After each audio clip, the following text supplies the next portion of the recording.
Bonjour. Dans ce quatrième module de la série Dataverse, les fondamentaux, vous verrez pourquoi, quand et comment diffuser vos données déposées dans le Dataverse. Vous découvrirez les différentes modalités d'accès aux fichiers, ainsi que les conditions de réutilisation, le plus souvent matérialisées par une licence.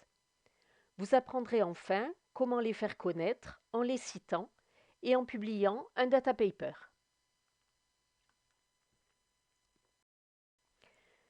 Si vous produisez des données dans le cadre d'un projet, ANR ou H2020 par exemple, vous connaissez les règles de diffusion qui sont souvent imposées. Vous savez aussi que cette diffusion peut être délicate dans certaines situations rencontrées au CIRAD. N'oubliez pas cependant les avantages en termes de visibilité pour vos travaux et de réutilisation de vos données par d'autres chercheurs. La diffusion des données doit être prévue et les modalités décrites dans le PGD. Vous aurez tout intérêt à exploiter et publier vos résultats avant d'ouvrir l'accès à vos données. Au moment de les publier, vous choisirez les conditions de réutilisation sous la forme d'une licence qui sera associée au dataset. Souvenez-vous que vous pouvez fournir une URL privée pour l'évaluation par les pairs de vos articles.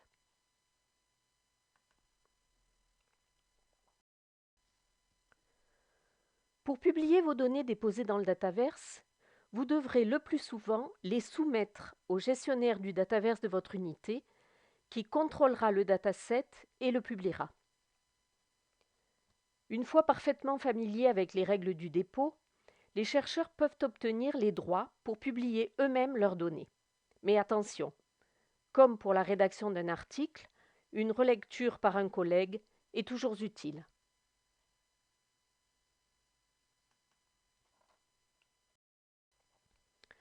La publication d'un jeu de données est définitive.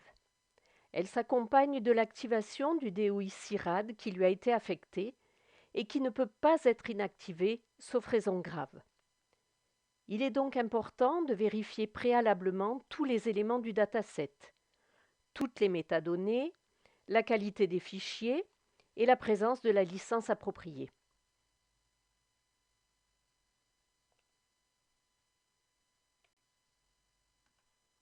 Comme on l'a vu, un dataset peut être modifié autant qu'on le souhaite tant qu'il a le statut draft. Mais quand on le publie, il devient visible sous forme d'une V1. Les modifications restent possibles, mais sont enregistrées et donnent lieu à de nouvelles versions, mineures ou majeures, selon la modification effectuée. Le code UNF, comme Universal Numerical Fingerprint, est une signature unique pour la vérification du contenu sémantique du dataset.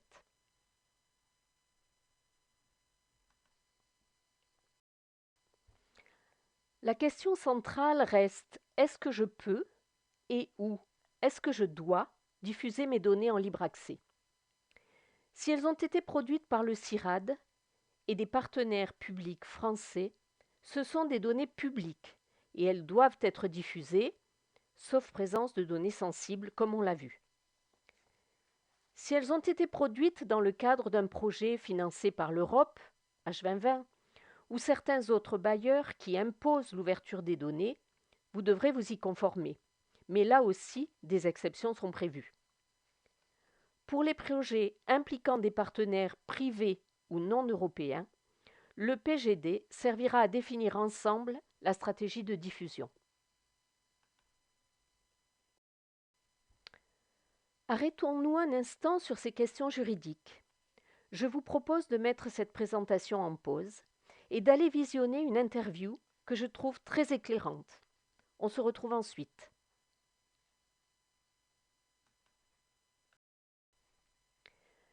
N'oubliez pas que certaines données constituent des exceptions à la règle de la diffusion par défaut. Vous êtes concerné si vos données contiennent des éléments susceptibles de permettre l'identification de personnes, à moins d'avoir recueilli leur consentement éclairé pour la diffusion. Vous êtes également concerné si vous avez utilisé des éléments protégés par le droit d'auteur, comme des photos, ou si vos données relèvent du secret d'État, du secret des affaires, du secret médical, etc.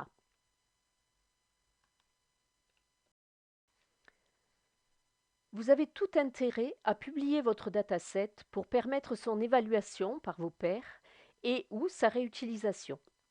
Mais les fichiers ne seront pas forcément téléchargeables librement et immédiatement.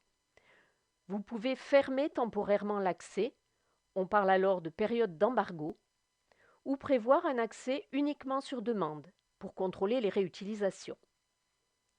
Enfin, notez que vous pouvez mettre en place une stratégie d'ouverture progressive depuis la phase projet, en passant par la publication de vos résultats, jusqu'à une ouverture totale quand vous aurez clôturé votre projet.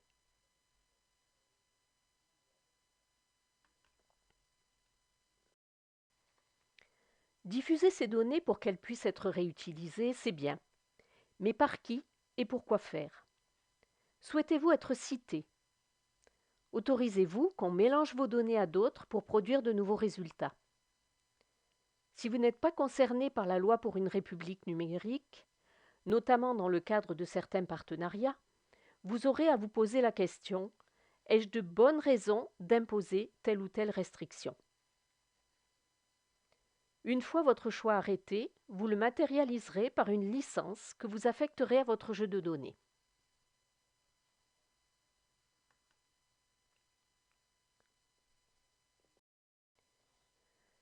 Plusieurs types de licences existent, dont la licence Etalab, mise en place par l'État et recommandée dans la loi pour une république numérique.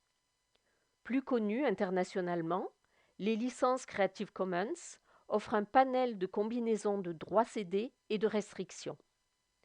Une interface Internet facilite le choix de la licence appropriée, qui est ensuite insérée dans le dataset par un simple copier-coller d'un code dans l'onglet Terms.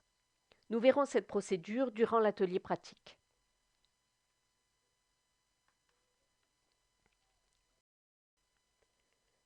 Privilégiez autant que possible des licences dites libres, qui ne comportent pas de restrictions d'usage et sont pour cela fortement conseillées dans le cadre du mouvement en faveur de la science ouverte. Cette catégorie inclut les licences CC0, domaine public, CC BY, obligation de citation, et CC BY SA, partage dans les mêmes conditions des nouvelles données produites.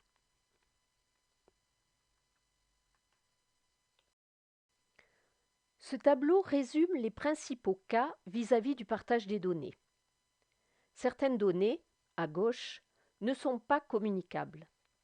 Notez cependant qu'elles pourront parfois le devenir à l'issue d'un traitement particulier, comme l'anonymisation des données personnelles par exemple, ou de l'obtention d'un accord écrit pour les données sous droit d'auteur.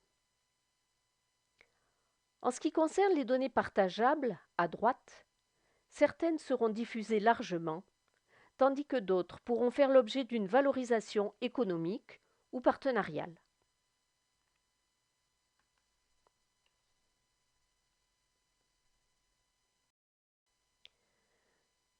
Pour citer vos données publiées, utilisez la citation proposée par Dataverse dans un encadré bleu et le DOI du jeu de données.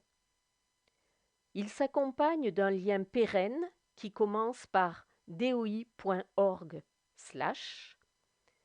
et que je vous recommande d'utiliser plutôt que l'URL qui s'affiche dans la barre d'adresse. Notez qu'il est possible de citer un fichier particulier en ajoutant son nom à la fin de la citation.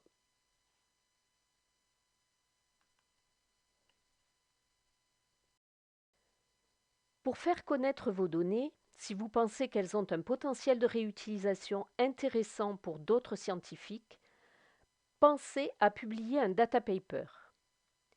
Vous donnerez le lien DOI vers le Dataverse et utiliserez les métadonnées déjà saisies pour décrire votre dataset. Des revues qui publient des data papers existent dans de nombreuses disciplines. Vous en trouverez une sélection sur le site Copiste.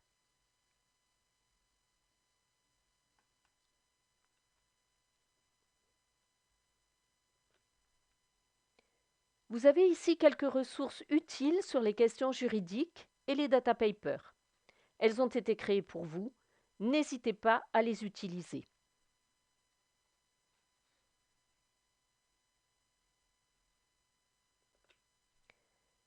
Si vous êtes concerné par le cas particulier des données personnelles, voici quelques outils et conseils à ce sujet.